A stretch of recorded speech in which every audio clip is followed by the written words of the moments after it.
Olá a todos. É muito comum os alunos me perguntarem qual a diferença entre ponto material e corpo extenso. Quando eu posso pensar num objeto como sendo um ponto material, ou seja, quando eu posso pensar ele como sendo um pontinho, ou quando eu tenho que considerar o tamanho dele mesmo, ou seja, quando eu tenho que considerar ele como um corpo extenso. E aí é um conceito simples, eu vou dar alguns exemplos para vocês, mas de maneira geral é assim. Eu posso considerar um objeto como sendo um ponto material quando o tamanho dele, quando as dimensões dele não forem relevantes para o estudo que eu estiver fazendo, para o problema que eu estiver tratando. E eu tenho que considerar ele como sendo um corpo extenso quando o tamanho dele for importante para o problema que eu estiver tratando. Então, acho que a melhor maneira de entender isso é com alguns exemplos. Vamos pegar, por exemplo, um carro. Se pensar num carro, um carro é um ponto material ou um corpo extenso?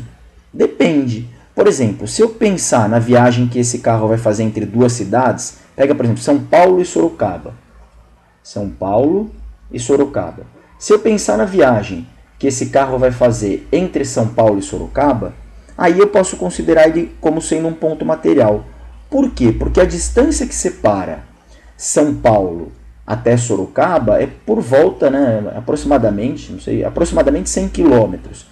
E o tamanho de um carro? Qual é o tamanho de um carro? Um carro tem 3 metros, 4 metros.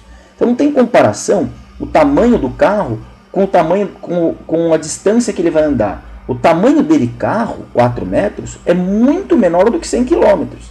Então, nessa situação, eu posso considerar esse carro como sendo um pontinho que está indo de São Paulo até Sorocaba, um ponto material. Por outro lado, esse mesmo carro, se eu tiver que estacionar ele numa garagem, imagina que isso daqui é uma garagem vista de cima. Ó. Isso aqui é uma garagem e aqui é o meu carro também visto de cima. Ó. Meu carro, que eu vou estacionar aqui na garagem, também olhando de cima. Aqui é a frente do carro, aqui as rodas, perfeitamente desenhado, né? Aqui é o aerofólio, já virou um carro de Fórmula 1. Então eu quero pegar esse carro e estacionar ele na garagem. Agora dá para perceber que o tamanho dele tem toda a relevância nesse problema, no problema de estacionar o carro na garagem. Por quê? Porque dependendo do tamanho do carro, eu vou ter que fazer a curva com mais acentuada ou uma curva menos acentuada para não bater essa quina aqui, ou para conseguir, se o carro vai estacionar inteiro na garagem ou vai ficar uma parte para fora. Ou seja, nesse problema em questão de estacionar o carro na garagem, eu não posso mais considerar o carro como sendo um ponto material. Não dá mais. Agora eu vou ter que considerar ele como sendo um corpo extenso. Por quê? Porque agora o tamanho dele, a dimensão dele, tanto o comprimento quanto a largura, são importantes para o problema que eu estou tratando, que é estacionar o carro na garagem. Ao passo que quando ele vai de São Paulo até Sorocaba, o tamanho dele não tem relevância nenhuma, porque a distância que ele vai andar é muito maior do que o tamanho dele. Então você vê que o que importa não é o tamanho do objeto, e sim se esse tamanho é importante para o problema em questão. Você compara o tamanho que ele tem com a distância que ele vai andar aqui, ou o tamanho que ele tem com o tamanho da garagem. E você vai ver que aqui nessa situação o tamanho dele é importante e nessa primeira não. Então aqui é um ponto material, aqui é um corpo extenso. Um outro exemplo que geralmente é dado quando se estuda corpo extenso e ponto material é o caso do próprio planeta Terra. Né? Você pega aqui o Sol e vamos pegar a Terra ao redor do Sol. Aqui é a nossa Terra girando ao redor do Sol. Todo mundo sabe que a Terra gira em órbita elíptica ao redor do Sol e que demora 365 dias para fazer isso. A elipse, na verdade, é muito menos excêntrica do que eu desenhei, né? Mas aqui só exagerei um pouquinho. Mas então agora vamos pensar um pouquinho na Terra. A Terra é um objeto muito grande, né? Cabe todos nós na Terra, não é verdade? A Terra é imensa. Mas a própria Terra pode ser considerada um ponto material. Mesmo ela sendo gigante, mesmo o planeta Terra. O planeta Terra é maior do que todos nós juntos, é maior do que todos os carros que estão em cima dele, não é? Mas ainda assim eu posso pensar na Terra como sendo um ponto material se eu considerar o movimento que a Terra faz ao redor do Sol. Por quê? Porque essa distância que a Terra vai andar... essa distância que a Terra vai transladar ao redor do Sol é muito maior do que a própria Terra. Apesar da Terra ser imensa, não tem comparação do tamanho da Terra com a distância que ela vai andar ao redor do Sol. A distância que ela vai andar ao redor do Sol é muito maior. Mesmo a distância do Sol até a Terra é gigantesca, é muito maior do que a própria Terra. Né? não sei se vocês sabem, mas a distância do Sol até a Terra é de 150 milhões de quilômetros, enquanto que o diâmetro da Terra é 12 mil quilômetros. 150 milhões contra 12 mil. Não tem comparação. Então, no movimento que a Terra faz ao redor do Sol, eu posso considerar ela um ponto material. Agora, essa mesma Terra, que no movimento ao redor do Sol é um ponto material, se eu pensar no movimento que a Terra tem ao redor do eixo dela, a Terra, se eu pensar no movimento de rotação da Terra, aí eu não posso mais considerar a Terra como um ponto material. Aí eu tenho que tratar ela como um corpo extenso. Por quê, professor? Porque se você pegar um ponto aqui na superfície da Terra, pega uma pessoa que está aqui na superfície da Terra. Se você pensar no movimento de rotação da Terra, para pensar. A distância que a Terra anda numa volta, por exemplo, em 24 horas, essa distância não é muito maior do que a própria Terra. Pelo contrário, né? É da mesma ordem de grandeza. Ou se você parar para pensar, uma pessoa, se o Sol está aqui desse lado, aqui é o Sol, né? Aqui é o Sol.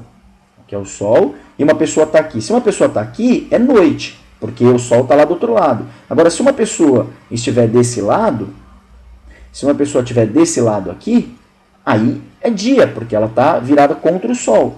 Então faz toda a diferença. No movimento de rotação dela, existem efeitos que o tamanho dela é totalmente relevante para o estudo. Então, nesse caso, eu tenho que considerar a Terra como sendo um corpo extenso.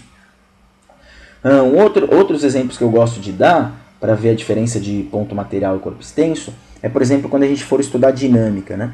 Quando a gente for estudar dinâmica, quem já estudou viu isso, a gente costuma considerar todos os objetos como sendo bloquinho, né? Dinâmica do bloquinho no colegial, né? E a gente vai ver algumas das forças que atuam ou que podem atuar nesse bloquinho, uma força motriz puxando esse bloquinho, tentando puxar ele, a força peso, a força normal, a força de atrito, que pode ser estática ou dinâmica, sei lá eu. Mas é muito comum a gente considerar esse bloquinho como sendo um ponto material. Por quê? Porque não vai importar muito em dinâmica, pelo menos na maioria das vezes, aonde a gente está aplicando essa força, e não vai também importar se esse bloquinho vai girar ou não, só vai importar a aceleração dele de translação, e portanto a gente costuma considerar esse bloquinho como sendo um ponto material em dinâmica. No entanto, esse mesmo bloquinho, se eu colocar ele numa superfície inclinada, com atrito, se esse bloquinho pode acontecer duas coisas com ele. Aliás, pode acontecer várias coisas com ele. Ele pode ficar parado aí, ou ele pode deslizar, ou ele pode tombar, não é verdade? Dependendo se essa superfície for muito inclinada, ele pode tombar. Mas se ele vai tombar ou se ele vai deslizar, vai depender da relação, né? Vai depender da relação do tamanho da base com o tamanho da altura e se a força-peso vai passar pela base ou não, como a gente vai ver futuramente em dinâmica. E, portanto, agora o tamanho desse bloquinho é extremamente importante para esse problema. Para qual problema? Se ele vai deslizar ou se ele vai girar. Faz toda a diferença se ele for um bloquinho alto e fino ou se ele for um bloquinho largo e baixo. É muito mais provável que esse bloco gire do que esse gire. Então, o tamanho dele agora é relevante para o problema em questão. E, portanto, eu não posso mais tratar ele como eu tratava aqui, como sendo um ponto material. Agora, eu tenho que tratar ele como um corpo extenso. Você vê o mesmo bloquinho. Então, o que é importante? Se o objeto pode ou não ser considerado um ponto material, não depende do tamanho dele. E sim se aquele tamanho influencia nas coisas que vão acontecer no problema que eu estou estudando. Se eu for pegar um problema que ele vai acelerar e eu estou vendo as forças, não importa o tamanho dele. Agora, se eu for pegar esse problema que ele pode girar ou deslizar, aí faz toda a diferença o tamanho dele. Então, aí aqui eu considero ele um ponto material e aqui um corpo extenso. Né? É muito comum quando a gente for estudar a dinâmica do corpo extenso, a gente vai ver, por exemplo, um exemplo que também gosto de dar, o exemplo da porta. Né? Você pega uma porta e vamos supor que essa porta ela gire aqui, ó. Ou seja, você pode abrir ela para cá, assim, né? Você pode abrir ela para cá ou fechar. Aqui está o quarto, assim, aqui está o quarto. E aí você pode abrir essa porta para cá e fechar ela para cá, né? Esse é o movimento de abrir e fechar dela. Vocês sabem, até por intuição, e quando vocês estudarem momento de uma força, isso vai ficar muito mais claro, que se você tentar abrir essa porta por aqui, é muito mais fácil do que se você fizer uma força aqui para abrir ela. que é muito mais fácil do que se você tentar abrir essa porta por aqui, ó. A porta gira ao redor desse ponto. Se você fizer uma força aqui para empurrar ela para abrir, vai ser muito mais difícil, você vai ter que fazer muito mais força do que se você tentar abrir ela por aqui. Aliás, é por essa razão que o trinco está aqui, não lá, né? Aí, fazendo uma força aqui, fica muito mais fácil abrir a porta. Então, notem que nesse problema faz toda a diferença o tamanho da porta e aonde você vai atuar com a sua força para abrir ela. Então, nesse caso, eu tenho que considerar a porta como sendo um corpo extenso. Por quê? Porque o tamanho dela tem toda a relevância para o problema de abrir e fechar ela. Agora, se eu pegar essa mesma porta, e fazer essa porta cair de um prédio, sei lá, gigantesco, lá um prédio enorme, e aí essa porta vai cair assim e vai até chegar no chão, aí talvez não importe muito o tamanho da porta. Não faz diferença nenhuma o tamanho que ela tem, porque o prédio é tão maior do que ela que não vai ser importante se essa porta tem meio metro, com assim, 60 centímetros ou 50 centímetros. Que diferença isso vai fazer? Não é verdade?